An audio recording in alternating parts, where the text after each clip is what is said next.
الحمد لله رب العالمين والصلاة والسلام عليك يا صفوة الأنبياء والمرسلين. أما بعد فأعوذ بالله من الشيطان الرجيم. بسم الله الرحمن الرحيم.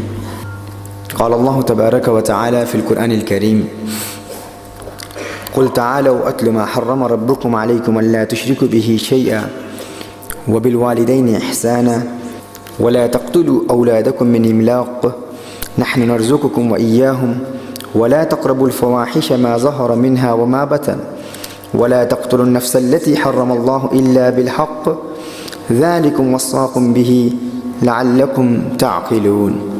صدق الله العظيم وبلغنا رسوله النبي الكريم. وقد صدقت أنت يا سيدي يا سيدي يا سيدي يا مكي يا مدني يا عربي يا قرشي يا هاشمي. ويا سيدنا يا سيدنا يا سيدنا يا حبيبنا يا طبيبنا يا حبيب المصطفى المجتبى صلی اللہ علیہ وآلہ وسلم.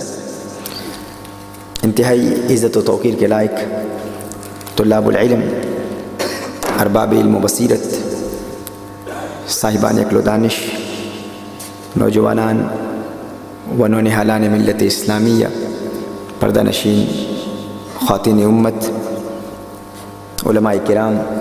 First and foremost, I would like to express my gratitude to all the organizers of this beautiful event, especially Janab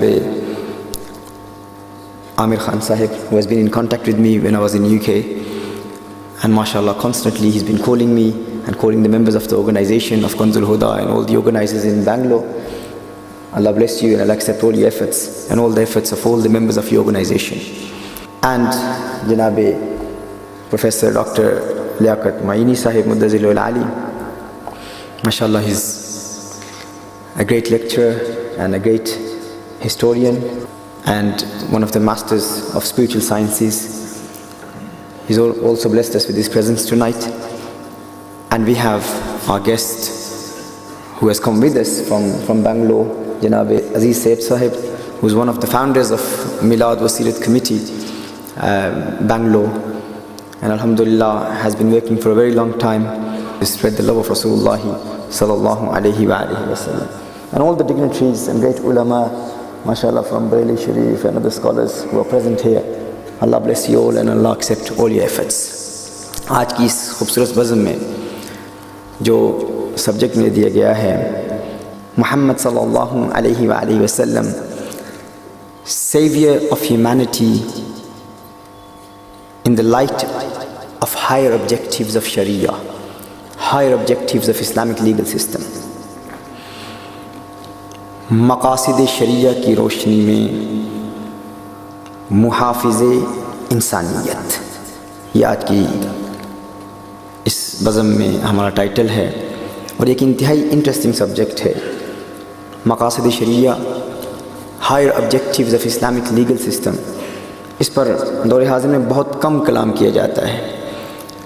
آج کی اس مجلس میں انشاءاللہ تعالی ہم کوشش کریں گے کہ دین اسلام کے وہ مقاصد جن سے ویسٹرن ورلڈ میں پوری دنیا نے فائدہ حاصل کیا، ہر چند کی ہم دیکھ رہے ہیں کہ مقاصد الشریعہ پر ویسٹرن تھنکرز یا مستشرقین جنہوں نے بہت کلام کیا، بہت تحقیق کی، وہ اوپنلی اس پر کلام نہیں کرتے. American declaration of independence, British common law, مقاصد الشریعہ اور امریکن ڈکلیریشن آف انڈیپینڈنس کے مابین موازنہ اور مقارنہ کریں تو یہ بات روز روشن کی طرح واضح ہو جائے گی کہ ڈکلیریشن آف انڈیپینڈنس اور برٹش کامن لو بھی انہی مقاصد شریعہ سے حاصل کیا گیا ہے. اس پر انشاءاللہ تعالی آج ہم دلائل سے کچھ کلام کریں گے اور پھر اسی ضمن میں ہم رسالت مآب صلی اللہ علیہ وآلہ وسلم کے پیغام امن و آشتی اور محبت اور رواداری پر کچھ معروضات عرض کرنے کی سعادت حاصل کریں گے.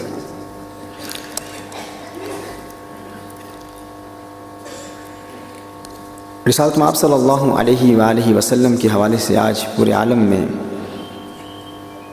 جو کچھ کہا جا رہا ہے یہ کسی سے مخفی نہیں ہے، ہم سب جانتے ہیں. الیاذ باللہ a prophet of terrorism, a militant prophet, an oppressor. اس قسم کے الفاظ بھی حضور اکرم صلی اللہ علیہ وآلہ وسلم کے لیے استعمال کیے جاتے ہیں، اگرچہ اس چیز کا حقیقت سے کوئی تعلق نہیں ہے۔ رسالت مآب صلی اللہ علیہ وآلہ وسلم نے انسانیت کو کیا دیا؟ حضور اکرم صلی اللہ علیہ وآلہ وسلم اگر رحمت للعالمین ہیں، تمام جہانوں کے لیے رحمت بنا کر بھیجے گئے ہیں، تو ہمارے لیے یہ جاننا ضروری ہے کہ حضور اکرم صلی اللہ علیہ وسلم نے مسلمانوں کو کیا دیا، غیر مسلموں کو رسالت مآب صلی اللہ علیہ وسلم سے کیا حاصل ہوا۔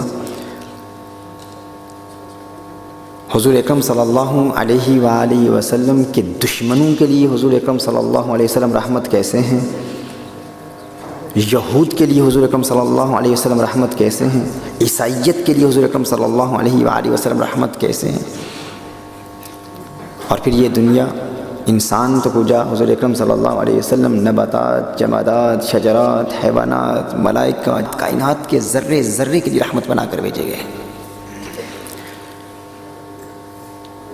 رائٹس آف ویمن پر بہت کلام کیا جاتا ہے، اور کہا جاتا ہے کہ حضور اکرم صلی اللہ علیہ وسلم نے علیہ باللہ کچھ ایسے قوانین اور اصول و ضوابط دیے جس کی وجہ سے ویمن رائٹس کو ڈیمینش کیا گیا۔ حضور اکرم صلی اللہ علیہ وسلم کی آمد سے قبل اگر ہم مختلف معاشروں پر غور کریں، مختلف تہذیبوں پر غور کریں، بیبلونین سویلائزیشن میں اگر کوئی شخص کسی کو قتل کرتا